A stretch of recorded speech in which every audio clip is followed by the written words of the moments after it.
Let's go Ravens. We have an important topic to bring to you today. We know that the situation of some players is still uncertain. In the previous video, I asked if you were for or against keeping Justin Tucker and Mark Andrews for next season, and opinions remain divided. Well, now we have a player that many of you wanted to see return to the Ravens, and that's who we're going to start talking about now. But before we continue, make sure you've already hit the like button if you believe that we'll make it to the next Super Bowl. I totally believe in it. If possible, write something like, "Go Ravens! Let's go to the Super Bowl." Now pay attention. The topic that's been circulating behind the scenes is about him, Hollywood Brown. The possibility of his return adds an extra layer of intrigue. Many Ravens fans seem to remember his time in Baltimore through a singular and critical lens, his slumps. But what about the highlights? His electrifying debut in Miami, his ability to play even when injured, the fact that when it mattered most in the playoffs, he was often the only receiver to consistently make plays. So why does Hollywood Brown's name elicit such strong reactions? It probably has to do with the manner of his departure. His trade request wasn't a last-minute decision. It was something he'd been asking for several seasons. Eventually, Eric DeCosta granted his wish, sending him to the Arizona Cardinals in exchange for a first-round pick. That pick turned out to be Tyler Linderbaum, a move that ultimately worked out for the Ravens. But Brown's departure angered many fans. Some saw it as an indictment of the team, a sign that the players were unhappy with the offensive system under Greg Roman. Others simply felt betrayed. When a player openly wants to leave, it's hard for the fans to accept him again. Yet the business side of the NFL is rarely black and white. Brown didn't just leave because he wanted a bigger role. He left because he didn't believe in the offensive system. And as we've seen since the arrival of Todd Monken, that system has undergone a major transformation. So the question remains, would Hollywood Brown fit in this new-look Ravens offense? There's no denying his speed. Brown is a legitimate deep threat, something Baltimore could still use more of, even with Zay Flowers and Rashad Bateman in the mix.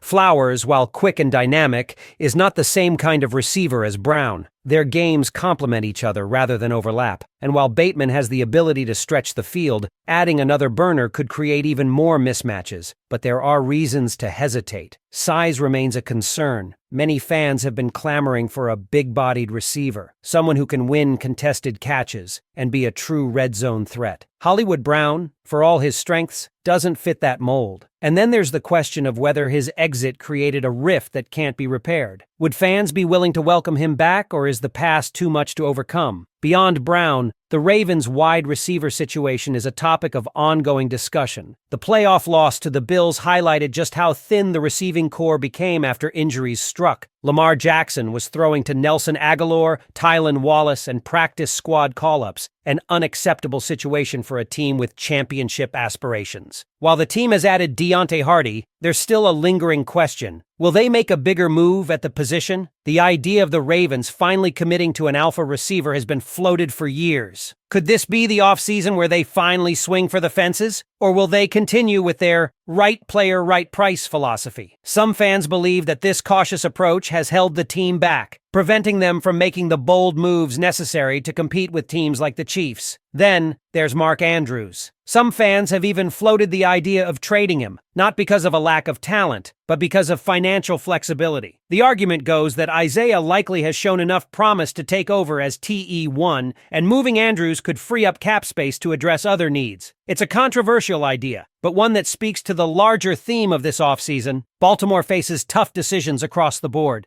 The offensive line situation is another area of uncertainty. Ronnie Stanley's future with the team is up in the air, and the Ravens could look to make changes up front. Players like Tevin Jenkins and Will Hernandez have been mentioned as possible targets, and the draft remains an option as well. The team needs to ensure they have a strong, reliable unit to protect Jackson, especially as they continue to evolve into a more pass-heavy offense. On the defensive side, the question of Trenton Simpson's role looms large. After being benched last season, his future with the team is unclear. Will the Ravens give him another shot under a new linebackers coach, or could he be part of a trade package? His athleticism and potential are still there, but Baltimore's history suggests they may already be looking for other options. And that brings us to the larger question, are the Ravens too conservative when it comes to roster building? Some fans believe they need to be more aggressive, pointing to teams like the Eagles, who have made bold moves to strengthen their roster. While the right player, right price philosophy has kept Baltimore competitive, there's a growing sentiment that they need to take more calculated risks if they want to take the next step.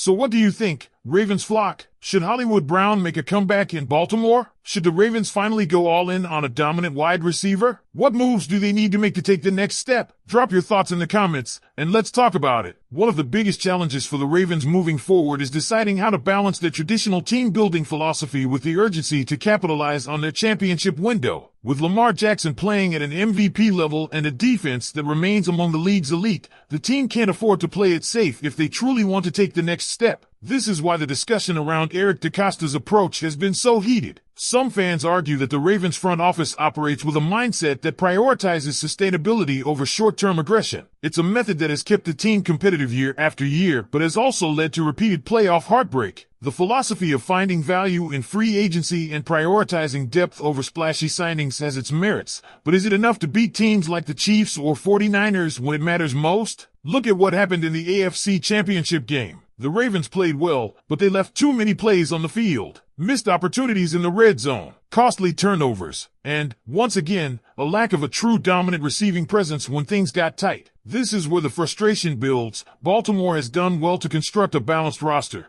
but are they missing that extra star piece that could push them over the top? It's not just about wide receivers either. The pass rush needs help. The offensive line is in flux. Even in the secondary, where the Ravens have historically been strong, there are questions about depth and long-term stability. The reality is that Baltimore has multiple areas to address, and they need to make some bold moves to do it. One way to do that? Be willing to restructure contracts. As one fan pointed out, top teams like the Eagles have shown a willingness to manipulate the cap aggressively, ensuring they can keep their best players while also adding high-impact talent. The Ravens, on the other hand, have been more hesitant. The idea of restructuring deals for players like Roquan Smith, Ronnie Stanley, or even Lamar Jackson to free up space for a marquee addition is something that should be on the table. If the Ravens are truly serious about competing for a Super Bowl, this offseason needs to be different. They've built a great foundation, but now it's time to go all in. Whether that means making a trade for a dominant receiver, signing a proven pass rusher, or taking an aggressive approach in the draft, they need to take risks. And speaking of risks, what about the possibility of trading Mark Andrews? It's a tough conversation, and one that some fans might not want to hear. But with Isaiah likely showing real promise, the Ravens could explore the idea of moving Andrews to clear cap space and gain draft capital. It wouldn't be an easy decision. Andrews has been one of the most reliable weapons for Lamar Jackson since day one. But if the Ravens are serious about making major upgrades elsewhere, this could be a way to do it. At the same time,